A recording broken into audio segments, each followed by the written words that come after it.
Hello and welcome to this brand new edition of Global Lens on News9 Live with me, Neha Khanna. As always, we have a packed show for you. Let's get started with our big focus. In a major development today, Israeli War Cabinet Minister Benny Gantz's centrist party has proposed holding a vote to dissolve parliament in a bid to bring about an early election. That's what his party has said today in a statement released earlier this evening. Could Israel have an election in the midst of the raging war in Gaza? That is a million-dollar question. Meanwhile, what's the plan for day after tomorrow? That's the question U.S. Secretary of State Anthony Blinken, the Biden administration's top diplomat, has posed to Israel as the Israel-Hamas war rages on for the 8th month, wreaking widespread havoc in the Gaza Strip. Significantly, Blinken has asked Israel to spell out its post-war plan for Gaza soon after the Israel Defense Forces stated that the war was likely to continue for at least another 7 months. Blinken also described as horrific the images of burning tents and charred bodies that emerged on Sunday after Israel's airstrikes on a camp for displaced Palestinians in Rafah that left 45 people, including women, children and elderly, dead. Meanwhile, Israel's military has said it has taken control of the strategically important buffer zone along the Gaza-Egypt border known as the Philadelphi Corridor, meaning it now controls Gaza's entire land border. A spokesperson for the Israel Defense Forces said about 20 tunnels used by Hamas to smuggle weapons into Gaza had been found within the zone. Egyptian television quoted sources denying this and said Israel was trying to justify its military operation in the southern Gaza city of Rafah. IDF spokesperson Rear Admiral Daniel Hagari has said that forces had established operational control of the Philadelphi Corridor. He described the area as a lifeline for Hamas through which the group regularly smuggled weapons into the Gaza Strip. He said were investigating and neutralizing tunnels found in the area. The Philadelphi Corridor is a buffer zone only about 100 meters wide in parts, which runs along the Gaza side of the 13-kilometer border with Egypt. Gaza's only other land border is with Israel itself. Egypt has previously said it had destroyed cross-border tunnels, making any weapons smuggling impossible. Tensions between Egypt and Israel have heightened since Israeli forces took control of the Gazan side of the Rafah crossing point 3 weeks ago. Earlier this week, an Egyptian soldier was killed in an incident involving Egyptian and Israeli troops in the border area near Rafah. Egypt is a strong supporter of the Palestinians and has condemned Israel's military campaign in Gaza and the killing of thousands of civilians by Israel in the war. Israel insists it must take Rafah to achieve victory in the war against Hamas, triggered by Hamas's unprecedented attack on the country on the 7th of October, during which about 1,200 people were killed and 252 others were taken hostage. At least 36,000 people have been killed across Gaza since the beginning of the conflict, according to the Hamas-run health ministry. In other related developments, Brazilian President Luiz Inácio Lula da Silva has removed his ambassador to Israel from his post and sent him to serve as his special representative in Geneva amid a diplomatic spat between the two countries. The row was triggered a few months ago when Lula likened Israel's war in Gaza to the Holocaust. A French lawmaker who was sanctioned for raising a Palestinian flag in the French National Assembly has now said he would rather be on the right side of history than stick to the rules of the National Assembly. With regard to Rafah, the incident a couple of days ago was horrific. I don't think anyone who has seen the images cannot be deeply affected by them, just on a basic human level. We have been very clear with Israel on the imperative in this instance, as in other instances, to immediately investigate and determine exactly what happened and why it happened. And if accountability is necessary, to make sure that there is accountability. And I think it's very important in this moment, after Israel has had real success in helping to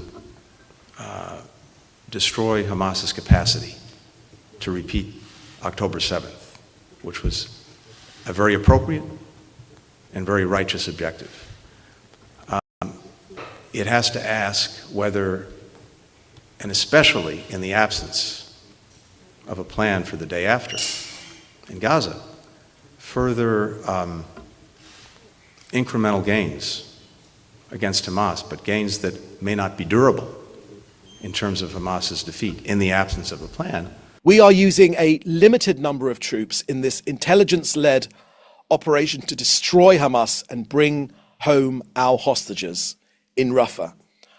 I can confirm reports that significantly IDF troops have operational control of the Philadelphi Corridor, the narrow corridor, the narrow border corridor between Egypt and Rafah. The corridor has been the Hamas lifeline. It has kept Hamas alive with their smuggled deadly weapons. We have already eliminated around 300 terrorists in Rafah in this operation so far. Some of them were hiding underground. Our troops fought them bravely in close quarters combat. Very, very difficult conditions. We have lost our own troops. We mentioned just yesterday 3 of our boys. Soldiers have been seriously injured, but IDF have found dozens of launchers along the corridor. Launchers loaded and ready to fire rockets, launch pits with rockets and mortars, again loaded and ready to fire into Israel, right up against the border with Egypt. We want to say that the heartbreaking loss of civilian lives in the displacement camp in Rafah is a matter of deep concern for us. We have consistently called for protection of civilian population and respect for international humanitarian law in the ongoing conflict. We also note that the Israeli side has already accepted responsibility for it as a tragic incident and announced an investigation into the incident. All right, let's quickly introduce our guest. Joining me on Global Lens tonight, Major General Aswini Sivach, Defense and Security Expert. We're also joined by Irina Sukerman, National Security and Geopolitical Analyst. She joins us from New York. And in a moment, we're also hoping to be joined by Pramit Pal Chaudhary, Foreign Affairs Analyst. We need to take a quick break here on Global Lens, but we will go to our guests soon after that.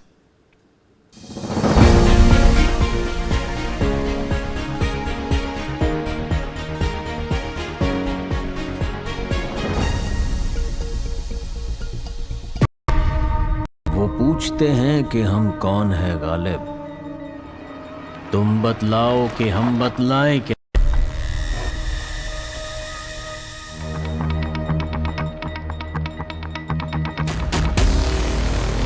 I told him, you do what you think is best, I will not insist.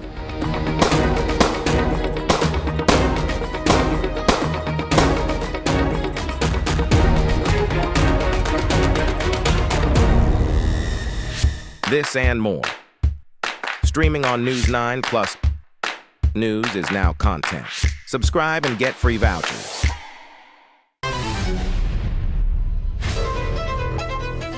Healthy mind can reside only in a healthy body. That is the only cure for the restless mind. Happiness is a choice. The fastest way to be happy is to make somebody else happy. World premiere on 2nd June, only on News 9 Live. For the very first time in our investigation, we unmasked the killer of Ravindra Matre. In 5G, we have to stand with the world, and in 6G, we have to lead the world. Winning a Grammy was an absolutely surreal experience.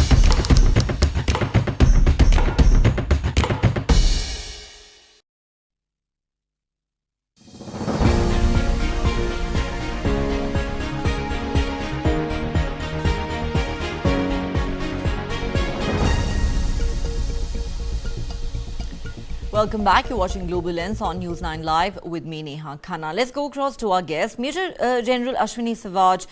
Welcome to Global Lens, sir. Let me start with you. A lot to talk about, but let's begin with the latest development that has come to light this evening. Benny Gantz, as we know, is a member of Netanyahu's war cabinet, even though he's an opposition leader. Now his party has moved to vote for dissolution of the Israeli parliament, which is known as the Knesset, in an obvious bid to hold an election. Now, for the longest time, we've been hearing that it is very unlikely that Israel is going to hold an election in the middle of the war.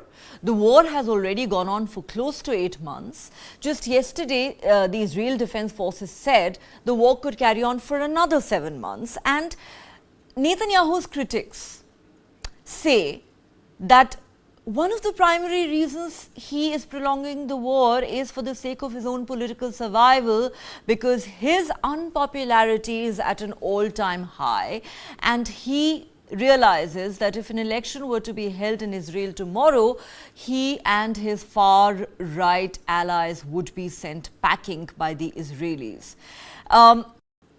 What is your reading of this situation?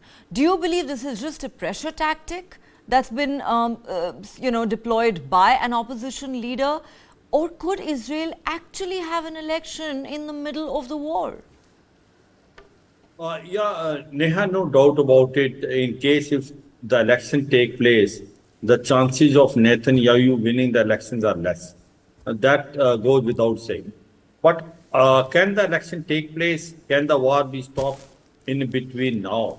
I don't think so, because as on today, the Rafah has been now surrounded, and the war is going on there, and they have realized it. In case the Israeli have to basically terminate a power, which is a military power of Rafah, then they have Hamas, they have to now take Rafah. And Rafah is now will take time. It is not going to happen in another about 10 to 15 days. So therefore, it will take time, but may not be 7 months, but will take about 2-3 months, because it's a built-up area. Now the question comes is that Israel is now going in a very systematic fashion. It is a real-time intelligence-based operation which they are conducting there. They have seen this Philadelphi Corridor, which is between Egypt and also basically Gaza, is the one which has been basically Egypt and Gaza is the one which is being utilized by Hamas getting weapons and all. So therefore, the point is that in case the war stops now, let us assuming the war stops now, is it advantageous to Israel? Has Israel achieved anything? Israel has not achieved more than 20 to 30%. The military power of Hamas has been blunted. So therefore, they have no choice but to ensure, in case the Hamas has to be now made sure that it is not capable of fighting again in another 5 to 10 years, then Rafah has to be taken and the Hamas has to be neutralized. And this can only be done in case Israel goes in a systematic fashion and neutralize in our urban concept the complete military power of Hamas. And therefore, I think even US has started realizing now that there is no other choice as far as Israel is concerned. Rather than putting pressure on Israel, they will allow Israel to continue this operation in a manner that Hamas military capabilities are blunted and neutralized. Now, the point which is very important today is what is the plan of Israel thereafter? That is a more important, which is now bugging everyone in the world. What is your plan after the war? Which I don't think Netanyahu has able to spell it out clearly. And the defense minister is telling very categorically that the Israeli forces should not stay in Israel after the war is over, as far as Rafah is concerned. Now, that is the where, there is a difference of opinion. But I certainly in consonance that Hamas has to be neutralized, Rafah has to be taken, and it will take not less than 2-3 months, and no election can take place while the war is going on in against Hamas in Gaza. And the second thing is that, yes, in case the election take place now, Netanyahu is not very popular because in Israel also people think that hostages have not able to come back. Basically, Netanyahu policy has been wrong. So therefore, the whole thing is very, very clear. As on today, this war will continue. Israel will keep on encircling Rafah, keep on eliminating Hamas, and it will not end in another 2-3 months. And no election will take place during the war. But Israel has to formulate a plan after the war. What will be the way the Israel will function? Will they exit or they will keep their forces still in Gaza? All right, this war doesn't look like it's ending anytime soon, and you believe that it is unlikely that there will be an election in the middle of the war. But you also said another very important thing. You believe that Israel has so far achieved only 20 to 30% of its military target in this war. Hamas is far from finished. Let me take this to Irina Sukuman. Irina, first the political aspect. Benny Gantz and his party want a dissolution of the Knesset, the Israeli parliament, and clearly they are seeking an early election. Now, Netanyahu has maintained that there cannot be an election in the middle of a raging war. And the IDF said yesterday the war is going to continue for at least another 6 to 7 months. How do you see the politics playing out? Because it's very clear that Netanyahu is under pressure both internationally and at home. Well, thank you so much for having me here. Yes, it is in fact a dilemma, but I don't think that Gantz's strategy is going to play out the way he thinks it does. It is true that Netanyahu is extremely unpopular at the moment. He is being criticized from both the left and the right for the many issues, and I think many people would rather see somebody else at that point, but that somebody else is probably not Benny Gantz. And I think the way this has been done, many people may see it as an entirely self-serving move. Why? Because there's no clear articulated strategy that would be alternative to what Netanyahu is doing. So while it is correct to criticize the perceived lack of plan or strategy, one should have a plan of his own if you want to be criticizing Netanyahu on this basis. The second issue is that actually international attacks on Netanyahu, as well as the recent ICC decision to issue arrest, actually had the opposite effect domestically. They actually helped Netanyahu with his failing popularity, and I think many people are going to be rallying around him in response to what they perceive as biased political attacks from various enemies.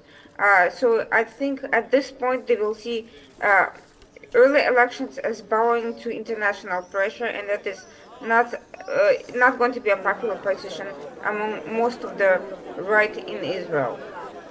All right, very interesting. You're saying that a lot of people are likely to see Benny Gantz's move as a self-serving one. Does he have an alternative strategy in place? And is he in a position to actually be able to replace Netanyahu? Those are some very important questions. Let's take another quick break here on Global Lens. We will discuss this on the other side.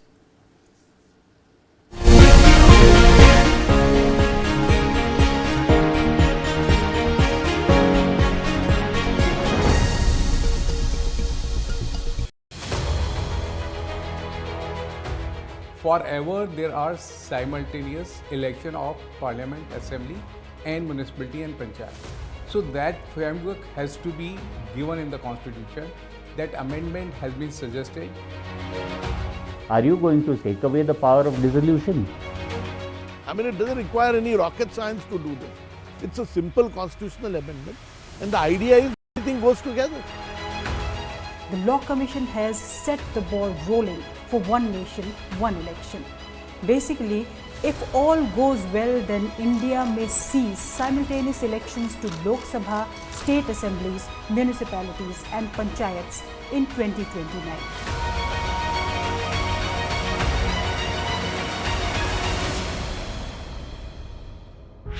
This and more. Streaming on News 9 Plus. News is now content. Subscribe and get free vouchers.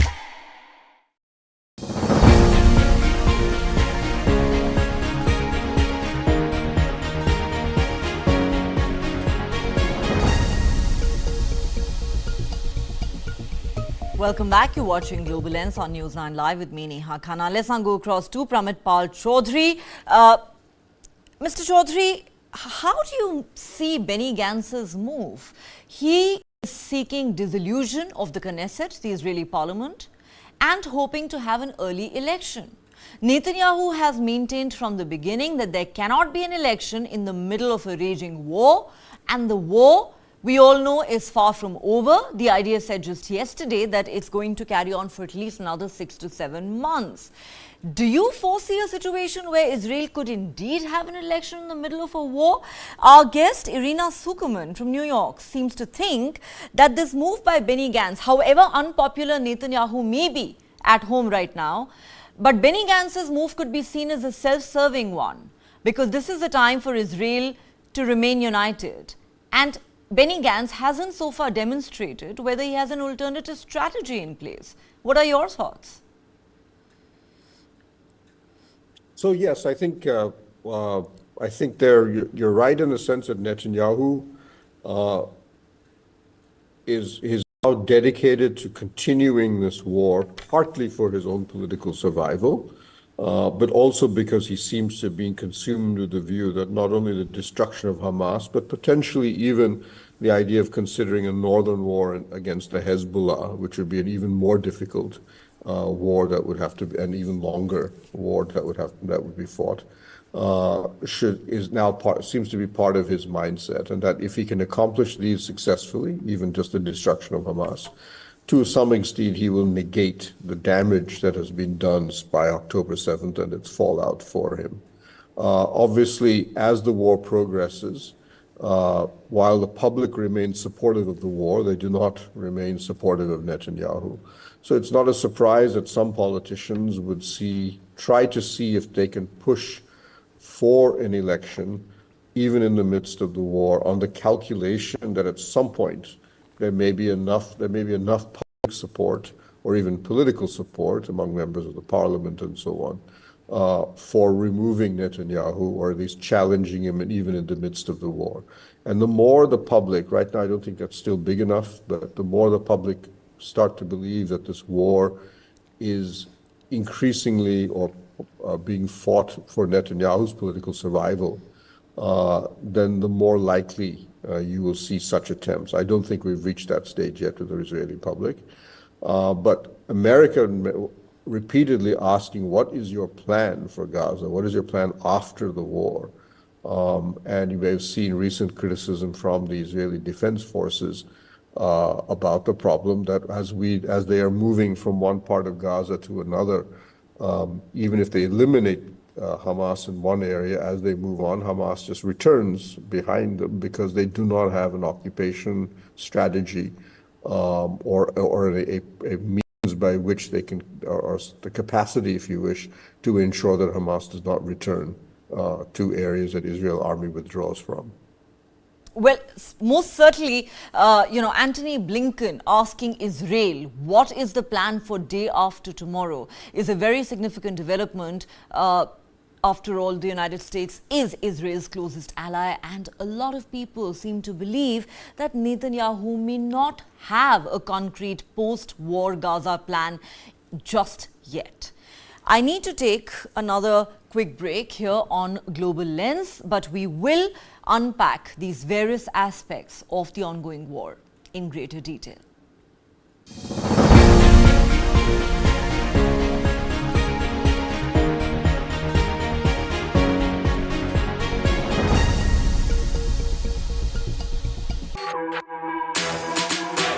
जानना है तो देखिए,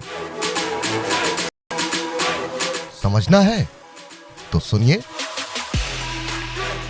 सीखना है तो पूछिए, और कमाना है तो खरीदिए।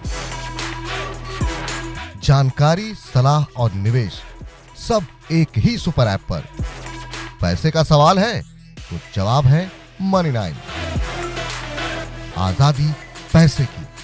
अभी डाउनलोड करें।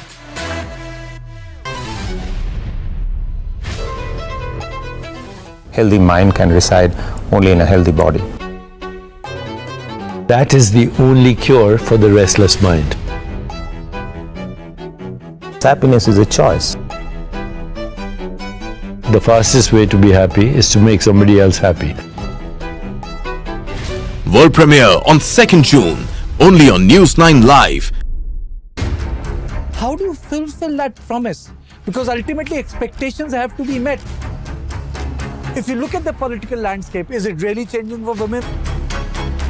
And what is the inability of the forces that dead bodies surface but not the living people?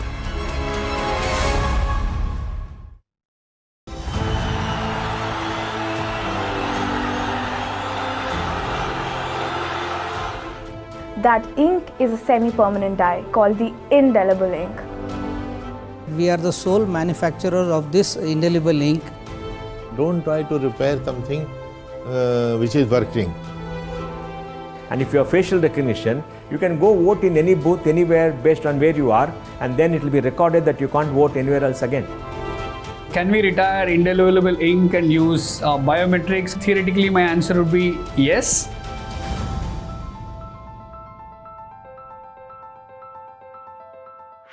This and more. Streaming on News 9 Plus. News is now content. Subscribe and get free vouchers.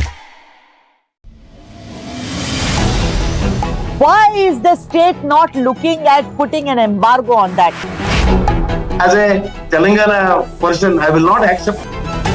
How do ordinary folks deal with this?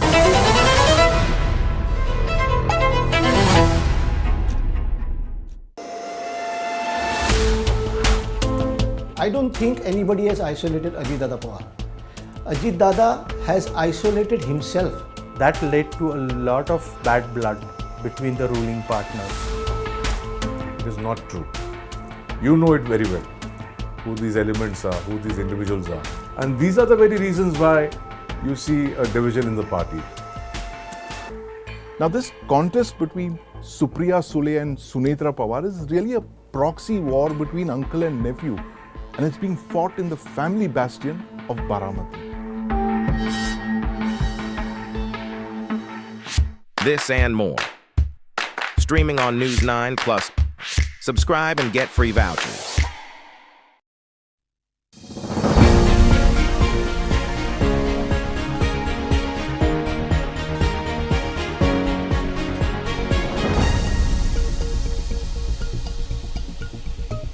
Welcome back. You're watching Global Lens on News 9 Live with me, Neha Khanna. Let's go back to our guests. Major General Ashwini Sivaj, we're talking about how Israel is far from achieving its military objectives against Hamas in Gaza. The IDF has said the war will carry on for at least another 6 to 7 months. Pramit Pal Chaudhary there talked about how Israel seems to have more or less made up its mind about launching a full-scale attack even on Hezbollah. But when the United States asks Israel, what is the plan for day after tomorrow, there really is no answer forthcoming. Most people actually seem to believe that Netanyahu does not have a concrete post-war plan for Gaza. Let's say hypothetically Hamas is destroyed or nearly eliminated tomorrow. Who is going to govern Gaza? The Palestinian Authority is equally unacceptable to the Israelis. At least that's what Netanyahu has said. Therefore, where really is that plan? Absolutely. See, Neha, first of all, let's think one issue. Is militarily, you could have conducted the operation differently in Gaza, the way it has been conducted now under the leadership of Netanyahu? That is a very important question, because the way the Israeli force have started off from northern side, and then they came to central Khan Yunis, and then they have gone to the southern portion. And in southern portion, they have gone to Rafah, where there are now the residual military power of Hamas is hiding there. And that area has become popular because it was slightly porous between Israel, between Egypt as well as in Hamas. and they were getting a lot of weapons. So therefore, one thing is very clear. This operation could not have conducted very differently than it has been conducted under the leadership of Netanyahu. Hamas is not a very small enemy. It is difficult to destroy, and that's why it has taken so much time. And in case if they stop this war and they do not eliminate now residual Hamas in Rafah, that will be a counterproductive. So therefore, one thing is very clear, that operation in Rafah is a must. But yes, I certainly agree on one issue, that a post-war plan must be in place, and post-war plan cannot be left only for Israel. The US has to also play a role. Other neighbors also have to play a role, because Israel cannot be allowed to stay indefinitely there. So therefore, the other countries will also play a lot of role, Egypt, Saudi Arabia, UAE. So this point has to be taken into consideration. But a pressure cannot be pushed on Netanyahu. What is your post-war plan when the war is still going on? Rafah is still not been taken. Hamas military capability is still intact by at least about 40 to 50%, if not more. So this point is very, very important one has to take. As far as the Hezbollah is concerned, of course, Hezbollah is another force to reckon with. Another is Houthi rebels, which are there in the Red Sea. So there, the interest of US is also there. In case if they do not go after Hezbollah, the Israel do not blunt the military capability of Hezbollah, then the Hezbollah will remain another problem for Israel in time to come. Because these are all proxies of Iran. The Iran has prompted them, whether it is Hamas or whether it is Hezbollah or whether it is Houthi rebel. So I suppose that has to be done. But the way operations are going as far as Israel is concerned, militarily to me it looks like it has a lot of sense. But everyone knew it, the war, if it continues for long, it will be against the interest of Israel, because this will make Israel unpopular. The country like Spain, Ireland, Norway, they have now recognized Palestine, which they have not done earlier. But that was to happen. That nothing can be done. So I will certainly say military operations are must in Rafah. The capability of basically Hamas has to be reduced. Yes, there is a requirement of post-war plan, which not only Israel, the other country have to also play a role, including the US, because it is not that Palestine administration will take on or Israel will stay continually after the war. It has to be something else which has to evolve. So I suppose this is the only way out. It is there, but till the war continues, there will be no election which will take place, and Netanyahu will remain controlled. Until the time the hostages are not given back to Israel, the war will continue, and war will continue till they think that Hamas military capability has been destroyed to a limit. That yes, things are quite easy for Israel to come, and thereafter to go after Hezbollah and Houthi rebels. All right, interesting. Irina, I have two questions for you. You said earlier that if anybody does replace Netanyahu, it's not going to be Benny Gantz. Why do you believe that the Israeli people do not see Benny Gantz as an alternative to Netanyahu? And this million-dollar question about what happens once the war is over. Does Netanyahu have a plan for Gaza? That is the question many, including now Israel's closest ally, the United States, are asking. So in terms of the political leadership, Yoav Gallant actually seems to be gaining in popularity precisely because he is not seen as a political figure, politicized figure concerned with his own legacy, but seems to be focused on results regarding to the war effort. And as I said, part of Benny Gantz's image has been damaged by his lack of alternative solution, coupled with his past record in the past elections, which damaged his reputation with a portion of the Israeli right. He is basically seen as somebody who is willing to cater to pressure from the international community, and he is merely using Netanyahu's failures to boost his own personal ambitions and not necessarily deliver a better overall responses to the types of pressures Israel is facing. After all, he didn't just not articulate a better plan for Gaza, he also has failed to address any of the other political and diplomatic circumstances that Israel is facing at the time. So in terms of his actual overall leadership, other than simply challenging Netanyahu out of his own political ambitions, it's not clear what he is bringing to the table. In terms of the second question, I think it's important to note that before we even get to the point of discussing the day after, we should be discussing what the end of the war itself actually looks like. And right now, I don't see a very clear, articulated, measurable objective from anyone, whether supporters or critics of Netanyahu, with regards to what it means to actually end the war. Now, General David Petraeus actually wrote an op-ed recommending a counterinsurgency strategy for Israel similar to the surge that he himself was responsible for in Iraq that was deemed successful. He believes that without sufficient capacity to hold down the areas where Hamas appears to be resurging, this could very quickly turn into an endless war. It's not enough to merely destroy infrastructure or even damage many of the tunnels. Some of the tunnels are very hard to reach.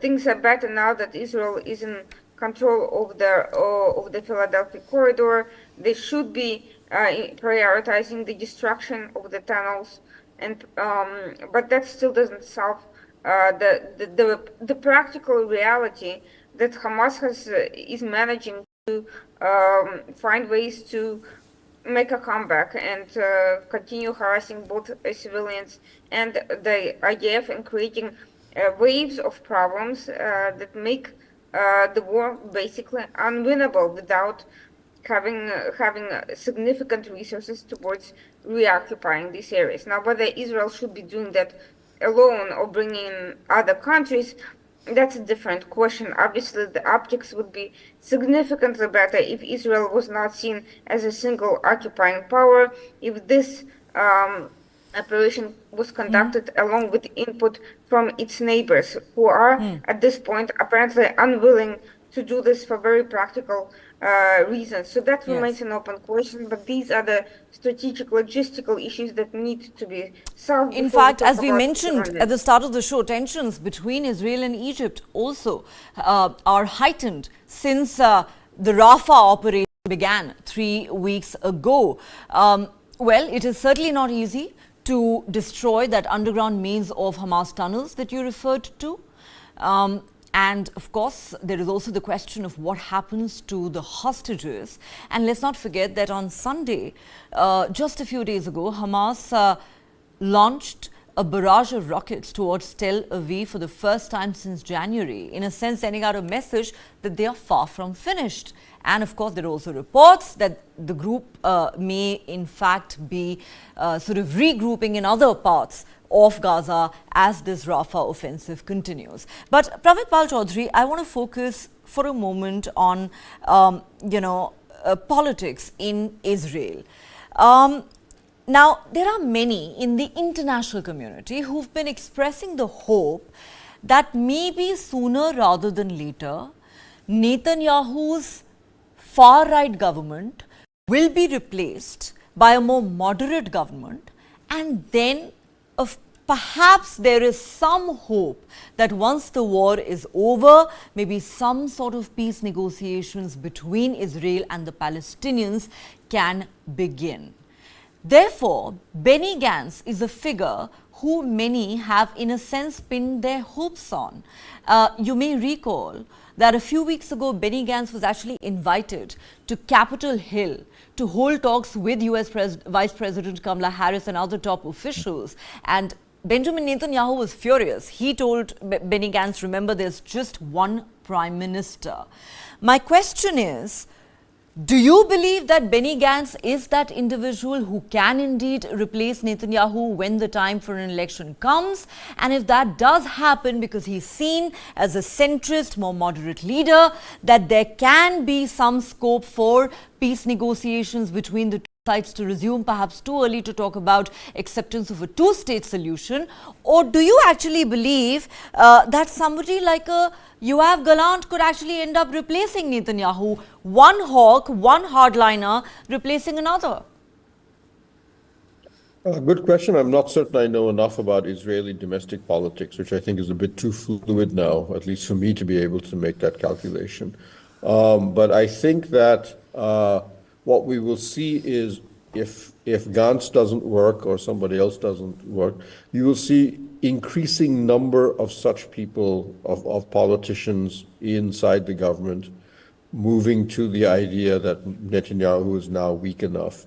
And the question really is, when does the opportune moment happen? When, for example, does a combination of Washington and sufficient domestic Israeli internal support somebody like Gantz and say, yes, now is the time for to work on a policy that basically undermines Netanyahu's posture, or comes out enough members of parliament or so on come out or say that, look, or the public come out and say, we have to begin discussions, if not necessarily Hamas, but some other group within the Palestinian system. The issue, I think, right now is, given at the nature of the violence and the war that's going on right now, it's very hard to find any Palestinian group prepared to put themselves forward and say, yes, I'm willing to have a conversation with you. And definitely the attacks on the Palestinian Authority means that they are definitely not going to, or the Israeli government in its present form is not treating them as a legitimate voice that they can work with. So you can propose a plan, but Netanyahu could probably rightly argue that where are the working parts to this? Who are the players you're going to bring on board? But that's partly because of Netanyahu's own policies. So I see this more as a situation where you will see, the point is that, a few months ago, you would not have had any such dissension coming out in public. Now you're starting to see this happen, and you're probably going to see more and more of this happen as the war progresses. As to when exactly you reach that breaking point and who is the person who will be able to seize that opportunity, that's less clear to me. All right. I guess all bets are off. Very hard to say which way this war will go, but it doesn't look like it's ending anytime soon. Can Netanyahu deal with dissension at home? His unpopularity, we know, is at an all-time high. But let's see really what is in store for Gazans next, and for Netanyahu himself, who's often accused of prolonging this war for his own political survival. On that note, Pramit Pal Chaudhary, Major General Ashwini Sivaj and Irina Sukuman, thank you so much to all three of you for joining me on Global Lens tonight. All right, let's now turn our attention to Hong Kong, and the news coming in from there is worrying, and it's a development that has in fact been condemned by many, especially in the West. Hong Kong has found 14 pro-democracy activists guilty of subversion in the largest use yet of a China-imposed national security law. They include former lawmakers, a journalist turned campaigner, and ordinary Hong Kongers who joined the mass protests of 2019. These individuals were among the 47 activists who were charged with trying to overthrow the government by organizing an unofficial primary in 2020 to pick candidates who could run for office. The court, while convicting them, ruled that they would have created a constitutional crisis for Hong Kong if they had indeed been elected to the legislature. Rights groups and several Western countries have condemned the verdict, calling the prosecutions politically motivated. In a landmark subversion trial, 14 Hong Kong pro-democracy activists were found guilty and 2 acquitted on Thursday. Critics say it could deal another blow to the city's rule of law and its reputation as a global financial hub. Security was tight as diplomats entered the High Court for the verdicts. Some supporters of the accused even queued overnight. The verdicts in Hong Kong's biggest trial against the Democratic opposition come 3 years after police arrested 47 Democrats in dawn raids across the city. They were charged with conspiracy to commit subversion under a national security law imposed by China, accused of a plot to paralyse government in the former British colony and force the city's leader to resign through a pre-selection ballot in a July 2020 citywide election. The Democrats maintain it was an unofficial attempt to select the strongest candidates in a bid to win a historic majority in Hong Kong's legislature. Acquitted barrister Lawrence Lau spoke outside court. I won't say this case is finished because further proceedings is going on. I am unable to say too much. Do bear with me. Thank you very much for the concern over all the defendants of this case. Social worker Lee Yue Shun, who was also acquitted, told reporters he was feeling calm despite an expected appeal by prosecutors. The judges extended bail for those two and tentatively adjourned the case until June 25th, when those convicted are able to make mitigating arguments before final sentencing. In 2020, Beijing imposed the sweeping national security law, which saw arrests of Democratic campaigners and the closure of liberal media outlets and NGOs. Beijing says the laws have brought stability to Hong Kong and that human rights are respected. The US and other countries have criticised the trial as politically motivated, calling for the accused to be immediately released. 31 defendants pleaded guilty and 4 of them have become prosecution witnesses. Sentencing for those found guilty will come later, with prison terms ranging from 3 years to life. All right, let's now turn our attention to South Africa, which looks like it is ready to throw up a major surprise following its election. Early results from South Africa's election suggest the ruling African National Congress, or ANC, could lose its majority for the first time in 30 years since the end of apartheid in that country. When all the votes are counted, if the ANC remains below 50%, it will be forced to enter a coalition with one or more political parties. An ANC splinter party, MK, led by former President Jacob Zuma, appears to be on course to do well in certain regions. Zuma, a fierce critic of the current ANC leader and South African President Cyril Ramaphosa, was forced to resign as leader in 2018 and even served a brief stint in jail in 2021 for contempt of court. Now, if the ANC does lose its majority, it will have 14 days once the final results are declared to form a new government before a new parliament must convene to elect the country's president. South Africa appears to be on course for its most dramatic political shift since the end of apartheid. That's as partial results from the country's national election indicated the ruling African National Congress could be about to lose the parliamentary majority it has held for 3 decades. With results from less than a fifth of polling stations, the ANC's share of the vote from Wednesday's election stood at around 42.5%. The pro-business Democratic Alliance was near 26%, the Marxist Economic Freedom Fighters around 8%. According to the Council for Scientific and Industrial Research, which was providing projections to state broadcaster SABC, the ANC is projected to have roughly 42% of the vote when the count is over. That pitches South Africa into uncharted political waters. The ANC would need to make a deal with one or more political parties to govern. It has previously won a majority in every vote held since the landmark 1994 election, which marked the end of apartheid and the ascent of Nelson Mandela as president. But since then, the ANC support has declined amid high unemployment and crime, frequent blackouts, and corruption. The ANC has also seen its support eroded by a newly formed party in KwaZulu-Natal province. There, Umkhonto we Sizwe, led by former President Jacob Zuma, was performing strongly with over 42% of the vote, versus around 21% for the ANC. Under South Africa's constitution, the newly elected National Assembly will elect the next president.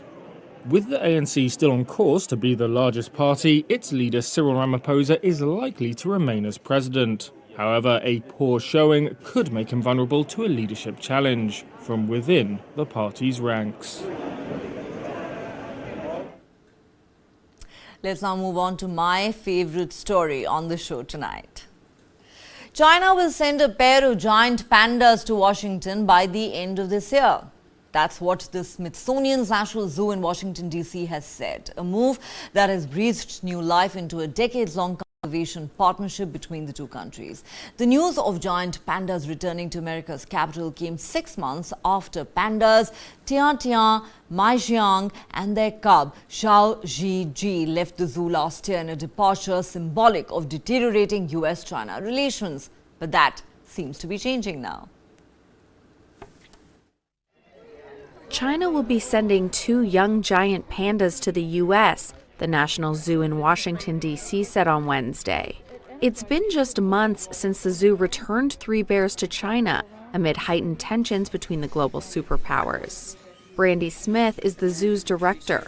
I am here to say that it is official. We are welcoming giant pandas back to our nation's capital by the end of this year. Yeah. Yes, absolutely. The Smithsonian and the China Wildlife Conservation Association have reached a 10-year cooperative breeding and research agreement for giant pandas. Our new bears are Bao Li and Qingbao. The announcement follows increased engagement between Washington and Beijing, which has put the relationship on a steadier footing since hitting historic lows last year. China's ambassador to the U.S., Xie Feng, said the new Panda cooperation agreement was, quote, a very good sign for U.S.-China relations. So far, China has worked with 20 countries on panda conservation. The United States was among the first. Together, our researchers have successfully bred 17 pandas, panda cubs, and solved a number of technical challenges. The National Zoo is an important participant in the process. China's communist government has long used panda diplomacy to enhance the country's soft power, lending the bears to zoos in various countries over the decades as goodwill animal ambassadors, including in 1972, when Beijing presented 2 giant pandas as gifts to the U.S. after President Richard Nixon's historic Cold War visit. Panda diplomacy does promise to improve bilateral ties between China and the United States. Well, that's all the time we have on this edition of Global Lens. Thanks so much for watching. We're leaving you with some more stories that made global headlines today.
For the very first time in our investigation, we unmasked the killer of Ravindra Matre. In 5G, we have to stand with the world, and in 6G, we have to lead the world. Winning a Grammy was an absolutely surreal experience.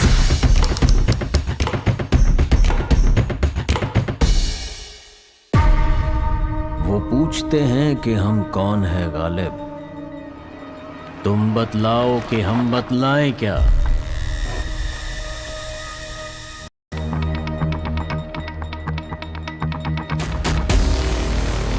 I told him, you do what you think is best. I will not insist.